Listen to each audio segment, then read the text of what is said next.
કેટલું ફળ હોય એની કથા.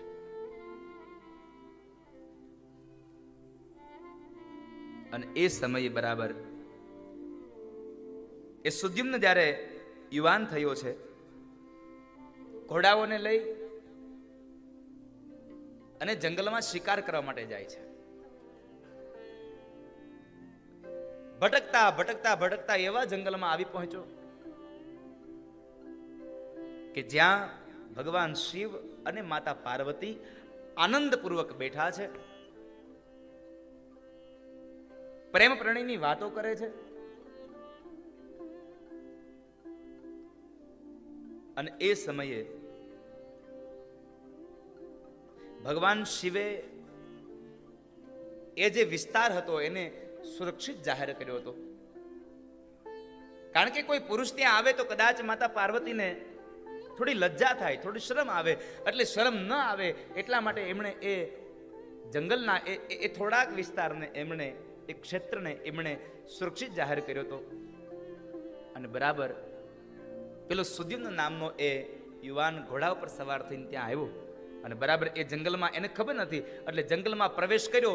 પ્રવેશ કરતાની સાથે જ જેટલા પુરુષો હતા એ બધા જ સ્ત્રીઓ બની ગયા. ઘોડા હતા એ બધી ઘોડી બની ગઈ ભગવાન શિવના શાપને લઈને.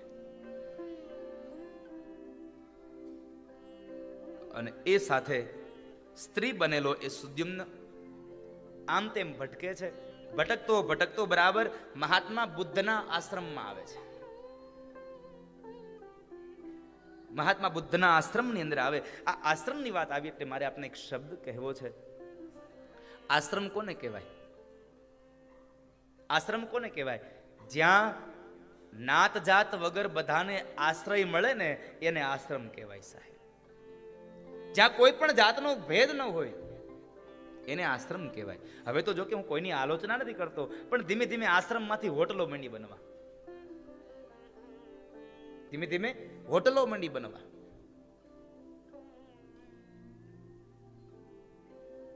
ભટકતા ભટકતા બુદ્ધના આશ્રમમાં આવે છે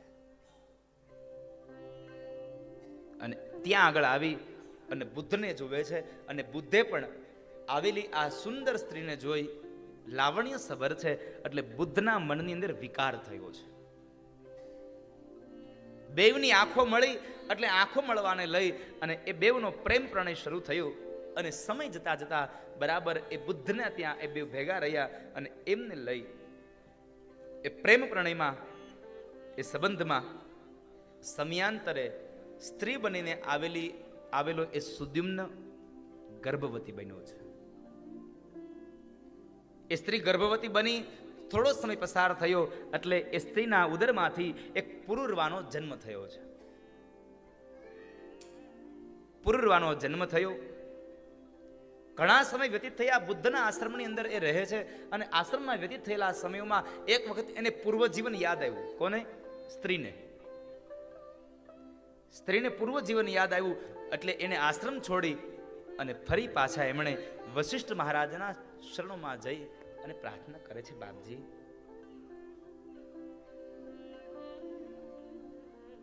મારા પર કૃપા કરો, મને પુરુષ બનાવો. એમણે કઈ બતાવી.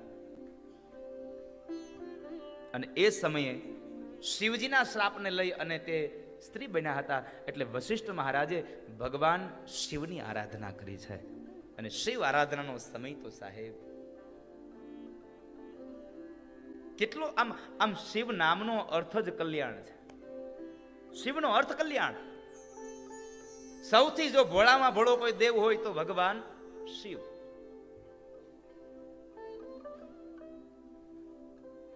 એક માત્ર પાણીનો કળશ ચડાવો એટલે તમારા મનની બધી ઈચ્છાઓ સંપન્ન કરે.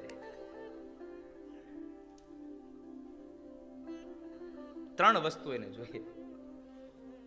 એક બિલીપત્ર, એક પુષ્પ અને એક લોટા જળની ધાર. આ 3 વસ્તુઓ જોઈએ સાહેબ. એક બિલીપત્ર ચડાવો, એક પુષ્પ અર્પણ કરો, એક માત્ર ને માત્ર તમે એને એક લોટા જળની ધાર આપી દો. અને બની શકે થોડી ભભૂત આપો, એક ચપટી ભભૂત આપો ને તો તમે માગોય આપે. એટલે તો કવિ કહે છે, ચપટી ભભૂત મેં હે ખજાના ફેર કા. શું ન આપે ભગવાન શિવ? તમે માગો નહીં, આપી દે. પોતાના માટે બનાવેલો સોનાનો મહેલ વાસ્તુ કરવા રાવણને બોલાવ્યો અને રાવણને કહે છે, કહો હું આપું? તો કે સોનાનો આ મહેલ મને આપી દો. ભગવાન શિવે સોનાનો મહેલ આપી દીધો. આટલો દયાળુ છે સાહેબ.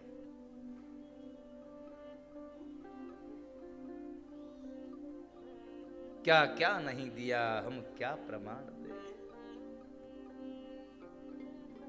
અરે સાહેબ, ધન દોલત આપી દઈ ને એની સામે તો વાંધોથી બીજી વખત કમાવી લેવાય, પણ જહર પિયા જીવન દિયા કિતના ઉદાર તું. ઝેર પી અને જીવન આપ્યું, દેવતાઓને જીવતદાન આપ્યું.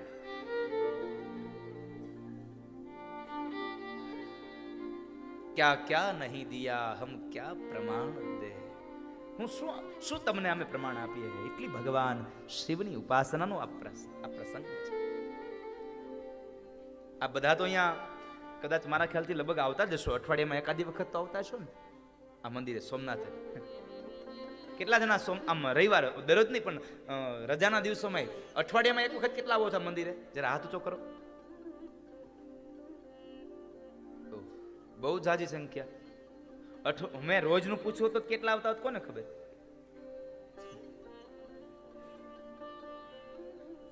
આ તો પેલા જેવું છે સાહેબ, મંદિર બંધાઈ જાય પછી મંદિરમાં જવા વાળા નથી બંધાતા, એ નથી બંધાતા. વિશેષ કઈ ન કરો ને તો કઈ નહીં, પણ એટલું ચોક્કસ કરજો કે જ્યારે પણ અઠવાડિયામાં એક દિવસ તમને સમય મળે ને તો ભગવાન સોમનાથના દર્શન કરવા ચોક્કસ આવજો બાપ. આપણા મહાદેવનું આપણને એનું સત્યતા જાણવા મળશે. અને મારે તમને આ બધાને પ્રાર્થના કરવી છે. શનિ રવિ 2 દિવસ અહીંયા કદાચ મારા ખ્યાલથી લગભગ રજાના દિવસો જેવું હોય છે, એવું હોય છે ને, શનિ રવિ 2 દિવસ. તો શનિવાર અથવા રવિવાર બેમાંથી એક દિવસે તમારે મંદિરે આવવું. શનિવાર ને રવિવારમાં જ આવવું, ચાલુ દિવસમાં નહીં. શું કામ એને? ચાલુ દિવસે તમારા છોકરા સ્કૂલે ગયા હોય એટલે તમે જ્યારે મંદિરે આવો ને ત્યારે તમારા છોકરાને હારે લેતા આવજો. હિન્દુ ધર્મની સંસ્કૃતિ ભૂલાઈ ન જાવી જોઈએ.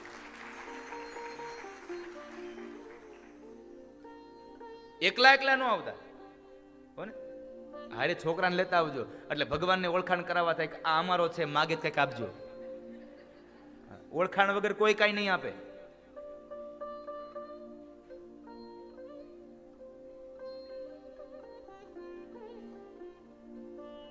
ભગવાન શિવની આરાધનાનો આ સમય, આ પવિત્ર શ્રાવણ માસ. મૃત્યુંજય મહાદેવ ત્રાહિ મામ શરણાગત. જન્મ મૃત્યુ જરા વ્યાધિ પીડિતમ કર્મ બંધન. હે ભગવાન, હે મહાદેવ, હે શિવ, ઝેર પી અને તમે તો દેવના દેવ મહાદેવ બન્યા. અમૃત પી અને દેવ બની શકાય, પણ ઝેર પીએ એ તો મહાદેવ બને છે. મહાદેવ બન્યા છે. ભગવાન શિવની પ્રાર્થના કરી છે, ઉપાસના કરી છે. દુઃખ પડે તો ભગવાન શિવ પાસે જવું, દુઃખ પડે તો માં દુર્ગા પાસે જવું, માં પાર્વતી સતી પાસે જવું. એ સતીની પાસે જઈ અને આરાધના કરવી.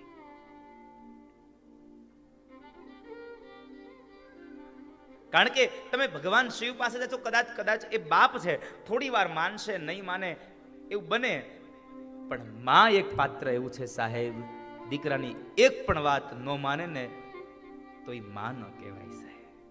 બધી વાતોનો સ્વીકાર કરે માં છે.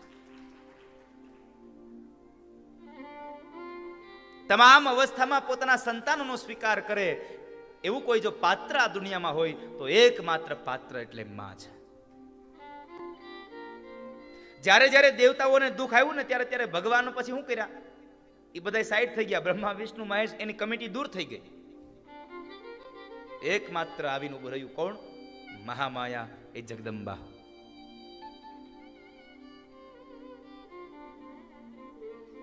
વેશભુજાળી સિંહ સવારી અંબાયાનંદે. પાપીનું આ પ્રોત પ્રકાશ ચારે ઓર ઘોર ભાસે તારે તારી જ્યોત પ્રકાશે ભવ્ય ભારત ખંડે. હે માં, જ્યારે જ્યારે આ દુનિયામાં પાપીઓ આવ્યા છે ત્યારે ત્યારે તારી જ્યોત જળહળી છે. ત્યારે ત્યારે હે દુર્ગા, હે ભવાની, હે જગદંબા, તે અવતરણ કર્યું છે. વિષ બુજાળી સિંહ સવારી અને અંબા આનંદે. અને એમાં એક જ માત્ર પંક્તિ લખી, દેવોનો ઉદ્ધાર કરે અને દાનવોને તું દંડે. દેવોનો ઉદ્ધાર કરે માં, દાનવને તું દંડે. જય દુર્ગે જય કાલી કે માં, જય જય અંબિકે. હે જગ જનની હે રણચંડી, જય જય ચામુંડે. હે માં,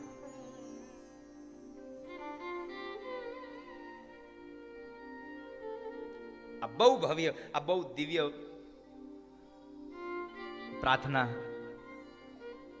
મારા પરમ સ્નેહી ગંગદાસભાઈ કોરાટ, જેવો સૌરાષ્ટ્ર ગ્રામીણ બેંકના મેનેજર મારા ગામમાં હતા, અને એ સમયે એમણે આ મા ભવાની જગદંબાની આરાધના લખી છે. એ પરમ ભગવતીના ઉપાસક છે. બહુ બહુ એક આમ ઉપાસક માં જગદંબા પ્રત્યેનો બહુ આરાધન એને, એ જગદંબા પ્રત્યેની એને હામ, એટલે એમણે લખ્યું ને એના શબ્દો છે, જય દુર્ગે જય કાલિકે માં, જય જય અંબિકે. હે જગ જનની હે રણચંડી, જય જય ચામુંડે.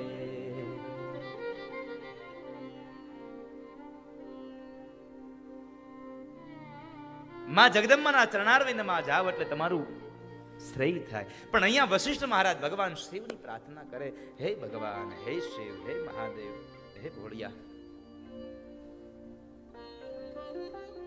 હે મહાદેવ,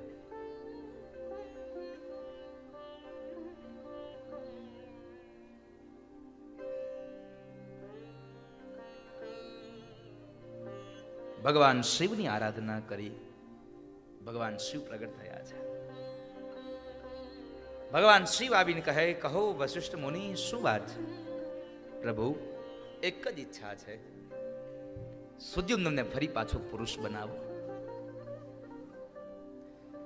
ભગવાન શિવ કહે છે, પુરુષ તો નહીં બનાવી શકું, પણ એક વરદાન આપું.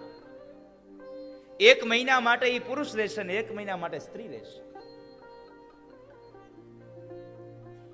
ભગવાન શિવે સુદ્યુમ્નને એક વરદાન આપ્યું, 1 મહિના માટે સ્ત્રી અને 1 મહિના માટે પુરુષ બનાવ્યા છે.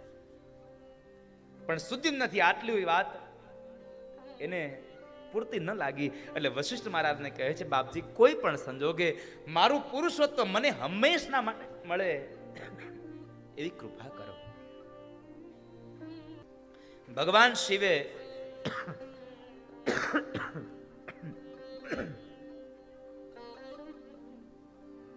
1 મહિનો સ્ત્રી 1 મહિનો પુરુષ માટેની આજ્ઞા કરી. એટલે વશિષ્ઠ મહારાજે ફરી પાછું તમામ દરવાજાઓ બંધ થઈ જાય ને ત્યારે આપણે માં પાસે જતા હોઈએ છીએ.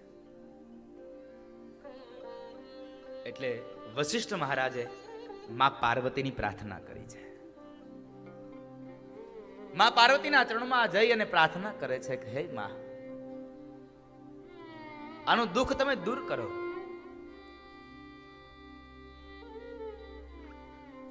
માં ભવાનીની ઉપાસના કરી છે. અને આમ પણ તમે જુઓ, આપણે એ જ કરીએ છીએ. જ્યારે બધી બાજુથી હારી જતા હોઈએ ત્યારે પછી આપણે માં જગદંબા પાસે જઈને પ્રાર્થના કરીએ કે, હે માં, અમને કંઈક આપો. હવે બસ અમારું અમને હવે અહીં કાંઈ દિશા નથી હોતી.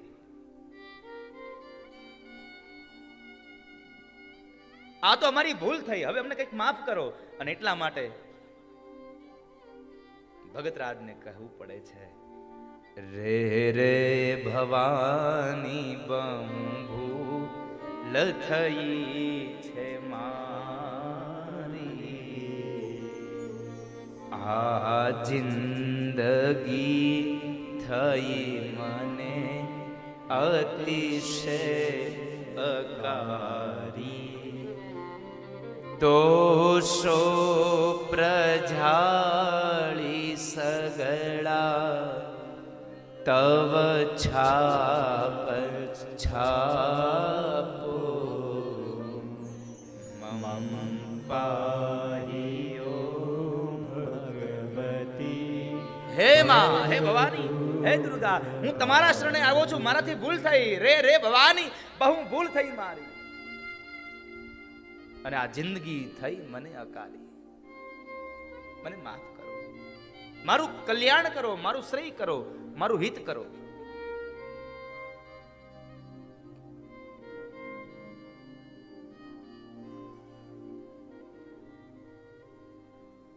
કારણ આ દુનિયામાં તારા સિવાય નથી કોઈ માર, તારા સિવાય જગમાં નથી કોઈ મારું, ખોટો ખરો ભગવતી પણ. હે માં, ખોટો ગણતોય ભલે અને હાચો ગણતોય ભલે, અંતે છું હું તારો.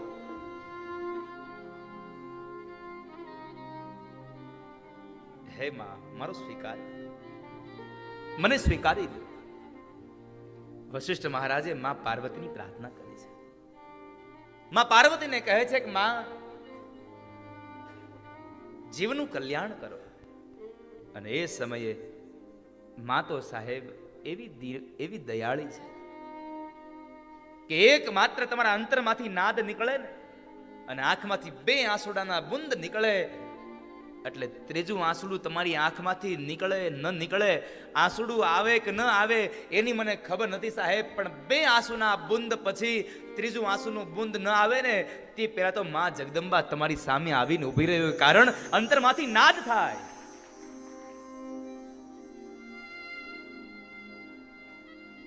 ભલે તમે કોઈ દિવસ એની યાતના, તમે એનું યજન ન કર્યું હોય, તમે એનું શાસ્ત્રનું પાન ન કર્યું હોય, એટલે ભગવાન માં ભગવતી માટે કહેવું પડે, ના શાસ્ત્રના શ્રવણનું પય પાન પીધું, ના મંત્ર કે નથી મંત્ર, નથી સ્તુતિ, નથી કોઈ ભાવના, પણ એક માત્ર શું કર્યું, તમે મંદિરમાં દીવો ન જગાવો ને તો કોઈ વાંધો નથી સાહેબ, પણ તમારા અંતરમાં શ્રદ્ધાનો દીપ જલતો હોવો જોઈએ, તો જ ભગવતી આવશે. એટલે કહ્યું, શ્રદ્ધા ધરી નથી કર્યા તવ નામ જાપો. હે માં, હે ભવાની,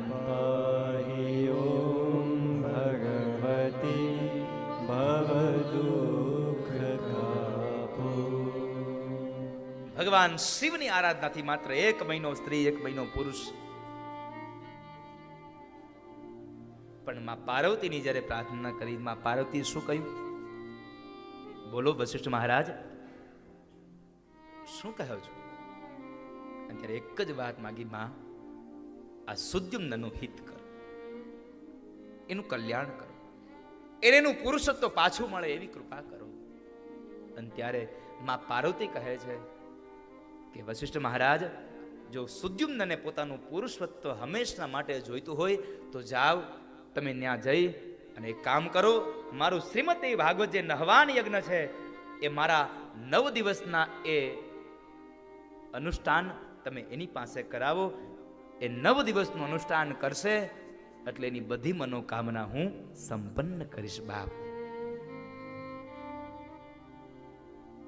અને એ સમયે વશિષ્ઠ મહારાજ ફરી પાછા આવી અને આસો મહિનાના શુક્લ પક્ષની અંદર સુદ્યુમ્ન મહારાજ પાસે એણે માં દુર્ગાનું ચરિત્ર ગાયું, એ ચરિત્રનું વર્ણન કર્યું. અને એ ત્રિત્રણા વર્ણનમાં 9 દિવસ માં જગદંબાની આરાધના કરાવી, એક દિવસ માં જગદંબાના ઉપાસનાની કથાઓ કરી, અને જ્યારે જ્યારે પણ સમય મળે ત્યારે ત્યારે માં જગદંબાના કીર્તનો ગાયા, માં જગદંબાના ગુણાનુવાદને ગાયા. અને એ થકી 9 દિવસના એ હવાન યજ્ઞ થકી 10મા દિવસે જ્યારે એનો દશાંશ યજ્ઞ થયો, બ્રાહ્મણોની પૂજા થઈ, બ્રાહ્મણોને દાન અને દક્ષિણા અપાયા. અને એ જ સમયે માં જગદંબાએ કૃપા કરી અને સુદ્યુમ્ન જે સ્ત્રી હતો એમાંથી પુરુષોત્તને પામ્યો, અને હંમેશના માટે પુરુષોત્તનો એને સ્વીકાર થયો. એ જ માં દુર્ગાની પ્રભાવને લઈ અને સુદ્યુમ્ન રોજના માટે પુરુષ બની ગયો. આ જગદંબાની કૃપા છે.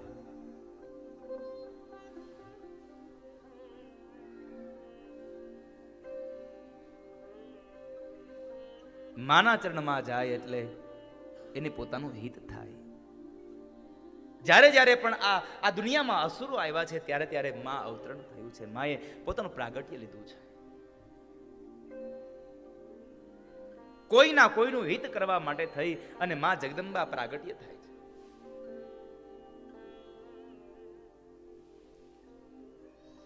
અને આપ સૌની તો માં કુળદેવી મગર ઉપર બિરાજમાન થઈ, હાથમાં ત્રિશૂળ રાખે, એમાં ખોડલ માં ખોડિયારનું એનું પણ પ્રાગટ્ય આ દુનિયાના હિત માટે થયું છે.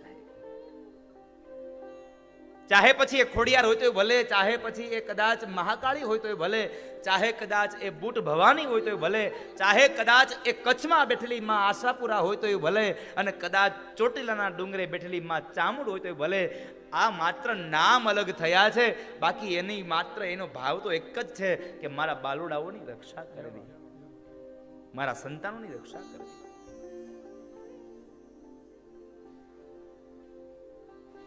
એ સંતાનોની રક્ષા માટે માં જગદંબાની પ્રાગટ્ય થયું હોય છે. મામળિયા ચારણના ઘરે માં ખોડલનું અવતરણ થાય. ખોડિયાર ક્યાંથી કઈ એનું નામ ખોડિયાર ક્યાંથી પડ્યું? આ બધા કદાચ મારા ખ્યાલથી લગભગ કથાને જાણતા જ હશો, પણ એનું નામ ખોડિયાર શું કામ થયું?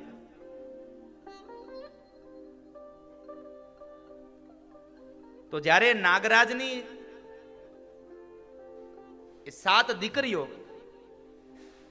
અને એક દીકરો મામળિયાચારણને ત્યાં આવીને અવતરણ લે, સમય ધીમે ધીમે પસાર થઈ જાય, અને એ સમયની અંદર જ્યારે એ 7 બહેનો ઉપર એકનો એક ખોટનો ભાઈ છે, અને એ ભાઈને જ્યારે કાળોતરો નાગ દંશ દે, અને એના ભાઈને સજીવન કરવા માટે જ્યારે આવળ નામની એક કન્યા, આવળ નામની કન્યા જ્યારે પાતાલોકમાં નાગરાજ પાસે અમિકુંભ લેવા જાય, એ અમિકુંભ લઈને આવતા સમયે એના પગની અંદર એક પથ્થર વાગ્યો, અને પથ્થરની અંદર એ પથ્થર પગમાં લાગતા એના પગની અંદર થોડી ખોડ આવી, અને ખોડ આવી જ્યારે એ ખોડ આવીને લઈ અને ખોડલ નામ થયું. સાચું નામ તો આવળ હતું સાહેબ, એનું નામ ખોડલ થયું, અને એમાંથી પછી ખોડિયાર થયા.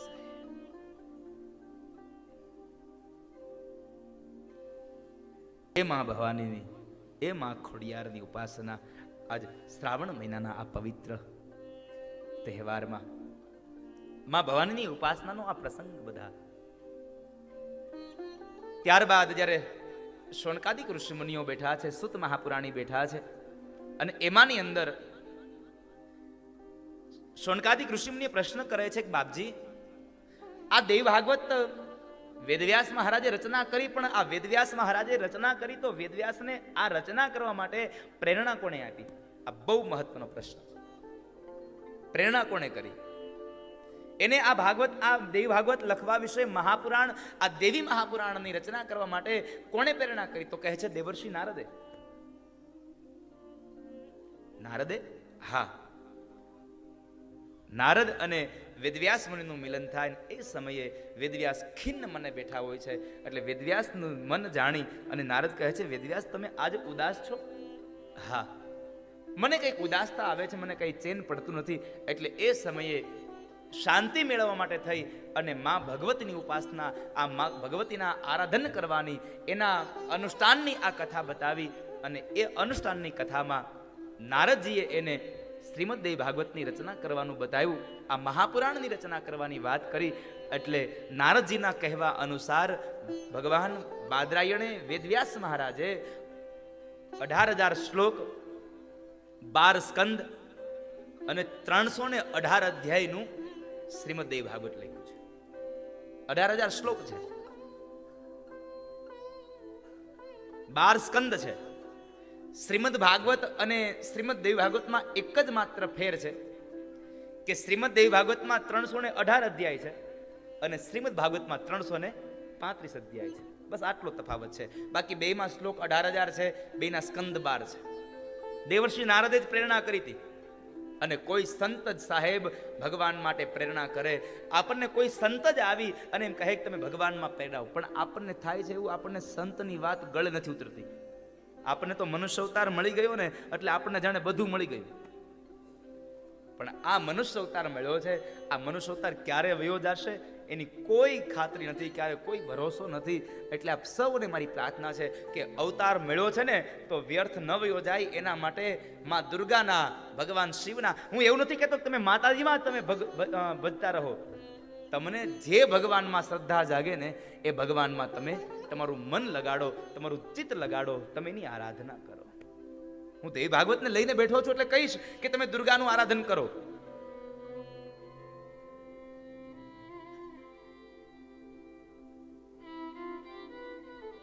માત્ર દુર્ગાનું આરાધન કરો, માં જગદંબાની આરાધના કરો.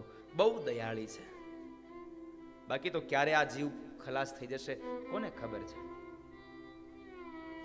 હવે આપણે તો સામાન્ય કાળા માથાના મનુષ્યો છીએ. અયોધ્યાના રાજા થવાનું ભાગ્ય ક્યારે છે એ જો આ જગતના નાથને ખબર ન હોય તો આપણે તો સામાન્ય માણસ છે. ન જાણું જાનકી નાથે કાલ સવારે શું થવાનું, ન જાણું જાનકી નાથે કાલ સવારે શું થવાનું. તો આપણે તો સામાન્ય માણસ છીએ, ક્યાંથી ખબર હોય. પણ આપણે મનુષ્ય અવતાર મળ્યો છે તો એટલું ચોક્કસ કહીશ કે વારે વારે આ મનુષ્ય અવતાર નહીં મળે. એટલે આપણો પુષ્ટિ સંપ્રદાય, હવેલી સંપ્રદાય કહે અને એની પંક્તિ કહે છે, આવો જીવનમાં લાવો ફરી ફરી નહીં મળે. આવો જીવનમાં લાવો ફરી ફરી ન મળે. હે આવો જીવનમાં લાવો ફરી કદી ન મળે. આવો જીવનમાં લાવો ફરી કદી ન મળે. વારે વારે માનવ દેહ ફરી ન મળે.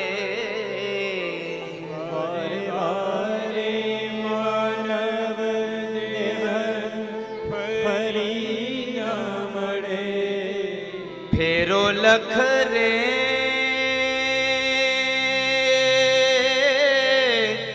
હો, ફેરો લખ રે 84 નો મારો રે ફળે. મને મોહન મળે. મારા ઘટમાં બિરાજતા શ્રીનાથજી યમુનાજી એટલા માટે આ મનુષ્ય અવતાર ફરી પાછો નહીં મળે. કોને ખબર છે કે ફરી પાછા માણા બનશું કે નહીં. હા, એક વ્યવસ્થા તમને કહું, માણા મરે એટલે બીજો જન્મ એનો અવતાર માણસ જ થાય છે. માણા મરે ને એટલે એનો બીજો જન્મ માણસ જ થાય છે. હવે આ વાતને મારે તમને સમજાવવી પડશે. એક જગ્યાએ આમ પ્રવચન ચાલતું હતું, બહુ બધી જન્મેદની હતી. એક મહાત્માજી કીધું, ભાઈઓ, હે જીવાત્માઓ, જીવન સારું જીવજો, નહીં તો બીજો જન્મ પશુઓનીમાં થાય. એક માણસ ઉભો થયો અને એણે જરાક થોડોક વિરોધ કર્યો, મહારાજ તમે આવી જૂઠી વાત ન કરો. કેમ, શું થયું ભાઈ? અરે મેં એમ સાંભળ્યું છે કે માણા મરે એટલે બીજો જન્મ માણસ જ થાય. પેલા મહાત્માજી કીધું, ભાઈ તારી વાત 100% સાચી છે. અરે તમે હમણાં એમ કીધું કે હારું જીવજો નકર બીજો જન્મ તમારો પશુમાં થાય, અને તમે વળી પાછા એમ કહો છો મારી વાત સાચી છે.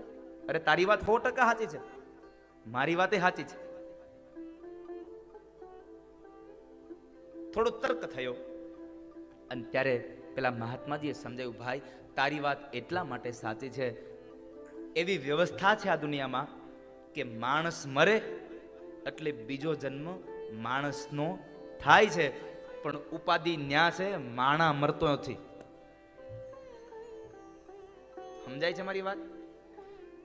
આ દુનિયાનો નિયમ છે, માણસ મરે તો માણસ જન્મે.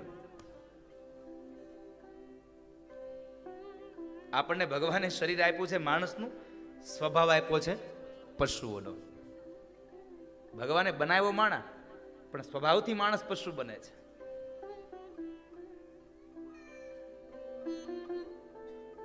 કોઈ દિવસ આપણે એમ કીધું એલા ભાઈ ઢોર થા? કોઈ દિવસ ગાયને, ભેંસને, બળદને કોઈ દી કેવું પડે કે તું ઢોર થા? ના, આપણે એક જ માણસને કેવું પડે, એલા ભાઈ માણા થા ને. એલા તને માણા જેવો દેખાય છે તોય તારે એમ કેવું પડે માણા થા. શું કામ? એને શરીર માણસનું છે પણ કામ રાક્ષસના છે, એટલા માટે એને કહેવું પડે છે કે એલા ભાઈ માણસ, તું માણસ થા. આપણને ભગવાને આવો સુંદર મજાનો અવતાર આપ્યો છે, તો અવતાર એમનેમ ન વયો જાય એટલા માટે તમે ભગવાનની, એ ભગવતીની આરાધના કરજો, મહામાયાનું આરાધન કરજો, એ જગદંબાની ઉપાસના કરજો. નકરું ભેગું કરતા નહીં હો. અને ભેગું કરેલું પછી છોકરા ક્યાં વાપરશે નક્કી નહીં, કારણ કે આપણી હારે તો કઈ આવવાનું નથી. આપણે બધું અહીંયા મૂકીને જવાનું છે, આપણું કાંઈ નથી એમાં. અરે આપણાની ક્યાં કરો છો? આપણા મા બાપ, આપણા દીકરા દીકરીઓ, આપણી પત્ની, આપણો ભાઈ, આપણી બેન, એ આપણા નથી. એટલે તો સ્વામિનારાયણ સંપ્રદાય કહે છે,